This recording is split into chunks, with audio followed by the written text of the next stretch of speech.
Hi ஃபியூசக் டைஸ்னு அப்படி தமிழில் பார்த்து கூலி திரைப்படத்தில் ஷாருக் கான் இருக்காரா அப்படி சொல்லிட்டு அந்த ஒரு எக்ஸ்பெக்டேஷனோட இந்த ஒரு வீடியோ கிளிக் பண்ணி உள்ளே வந்திருந்தீங்கன்னா சாரி நான் வந்து கேட்டுக்கிறேன்.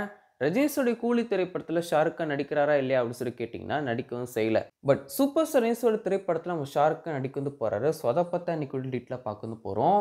ஸோ இப்போ ஆகஸ்ட் 14 இந்த வருஷம் கூலி திரைப்படம் தியேட்டர் ரிலீஸும் பண்ண வந்து போகிறாங்க. ரஜினிஸோட 171வது படம். இந்த ஒரு படத்துக்கு ஒரு மிகப்பெரிய எதிர்பார்ப்பு இருக்கவும் செய்து இந்த வருஷம் கண்டிப்பாக நம்ம தமிழ் சினிமா 1000 கோடியை பாத்திரம் 1000 கோடி கடைசி இந்த ஒரு கூலி திரைப்படம் பண்ணோம் அப்படின்னு சொல்லிட்டு ஒரு மிகப்பெரிய எதிர்பார்ப்பு இந்த ஒரு படத்திற்கு இருக்கவும் செய்யுது. முக்கியமாக லோகேஷ் இந்த ஒரு படத்தை டேரக்டும் பண்ணியிருக்காரு.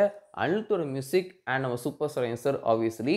அண்ட் அது மட்டும் இல்லாமல் எல்லா லாங்குவேஜ்லேருந்தும் ஒரு மிகப்பெரிய ஸ்டார்ஸ் இந்த ஒரு படத்தை நடிக்கவும் செய்கிறாங்க. பொதுவாக இந்த ஒரு படம் வந்து நம்ம ரஜினி சார்னால தான் இவ்வளோ பெரிய பிஸ்னஸ் பண்ணியிருக்கு அப்படின்னு சொல்கிறலாம் ரொம்ப சின்னப்படத்தனமான விஷயம். இந்த ஒரு படத்தை பொறுத்த வரைக்கும் ஒரு கொலாபரேஷன் தான். ஒரு மிகப்பெரிய காம்போ சேர்ந்து ஒரு மிகப்பெரிய கலெக்ஷன் பண்ணுறதுக்கு ரெடி ஆகிட்டு வந்து இருக்காங்க. அண்ட் ஆப்வியஸ்லி லோகேஷும் ஒரு முக்கியமான ரீசன் அப்படின்னு சொல்லலாம். இந்த ஒரு படத்தை ஆகஸ்ட் 14 ரிலீஸும் பண்ணுறாங்க. உங்களுக்கு தெரிஞ்ச விஷயம் தான். இதுக்கு அடுத்த படம் ரஜினிஸோடைய 172வது படம் வந்து பார்த்தீங்கன்னா ஜெயிலர் 2. ஜெயிலர் 1 ஒரு மிகப்பெரிய ஹிட் அப்படின்னு சொல்லிட்டு நம்மளுக்கு தெரிஞ்ச விஷயம் தான். 600 கோடிக்கு மேலே அந்த ஒரு படம் கலெக்ஷன் பண்ணிச்சு. முக்கியமாக 2023ல் நம்ம தமிழ் சினிமாவில் செகண்ட் ஹையஸ்ட் கலெக்ஷன் பண்ண ஒரு படமாக அந்த ஒரு படம் தான் இருக்கவும் செய்யுது. அண்ட் ஃபர்ஸ்ட் இடத்துல பார்த்தீங்கன்னா லியோ திரைப்படம் இருக்கவும் செய்யுது. ஸோ இந்த ஒரு ஜெயில் 2 திரைப்படத்தில் ஷாருக் கான் ஒரு கேமியோ அப்பியரன்ஸ் பண்ண வந்து போகிறாரு. ஒரு எக்ஸ்டெண்டட் கேமியோ ரோல் நடிக்க வந்து போகிறாரு அப்படின்னு சொல்லிட்டு ரொம்ப நாட்களாகவே சோஷியல் மீடியாவில் ரூமராக போயிட்டு இருந்திருக்கு. ஸோ இது வந்து ஆல்மோஸ்ட் உண்மை தான். நம்ம சன் பிக்சர்ஸ் சைட்லேருந்துமே ஒரு சின்ன சின்ன நெகோசியேஷன்ஸ்லாம் போகவும் இருக்குது. சன் பிக்சர்ஸ்னால் நம்ம நெல்சன் சைட்லேருந்து ஒரு சில நெகோசியேஷன் போயிட்டு வந்து இருக்குது. இப்போ வரைக்குமே போயிட்டுருக்கு அப்படின்னு சொல்லலாம். பட் ஆனால் சேலரி ரீசன்ஸ்னாலையும் நம்ம ஷாருக் கானோட கமிட்மெண்ட்ஸ்னாலையும் இந்த ஒரு விஷயம் வந்து அப்படி பெண்டிங்லேயே இருக்கவும் செய்யுது. இன்னும் அஃபிஷியல் கன்ஃபார்ம் ஆகலை. அஃபிஷியல் மீன்ஸ் டீமே இன்னும் கன்ஃபார்ம் பண்ணல. ஷாருக் கான் வந்து ஜெயிலரில் நடிக்கிறார் அப்படின்னு சொல்லிட்டு அவங்களுமே இன்னும் கன்ஃபார்ம் பண்ணல.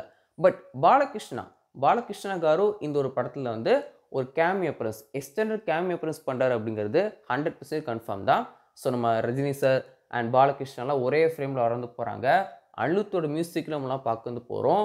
ஸோ நீங்கள் இதை பற்றி நினைக்கிறீங்க? ரஜினிஸோட எல்லா படங்களுமே பேன் இண்டியா ஸ்டார் கேஸ்ட் இருக்கு வந்து செய்கிறாங்க.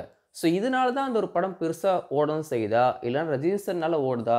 இப்போ வந்து பார்த்தீங்கன்னா ஜெயிலர் 1 வந்து பார்த்தீங்கன்னா தமன்னா வச்சு ஒரு சாங் வந்து பண்ணியிருந்தாங்க. இப்போ கூலிலேருந்து பார்த்தீங்கன்னா வந்து பூஜா ஹெட்டை வச்சு ஒரு சாங் வந்து பண்ணியிருக்காங்க. இப்போ ஜெயிலர் 2லேருந்து பார்த்தீங்கன்னா இப்போது புதுசாக ஒரு ஹீரோன்னு வந்திருக்காங்க இல்லையா, அந்த ஒரு ஹீரோயின், அந்த ஹீரோயினோட பேர் எனக்கு டக்குன்னு வந்து வரல. ஸோ அந்த ஒரு ஹீரோயின் வச்சு ஒரு ஐட்டம் நம்பர் இருக்குது அது மாதிரி சொல்கிறாங்க. ஸோ வெயிட் பண்ணி பார்ப்போம். இதை பற்றி நீங்கள் நினைக்கிறீங்க அப்படின்னு சொல்லிட்டு மறக்காமல் கீழே கமெண்ட்ஸ் ஷேர் பண்ணுங்கள்.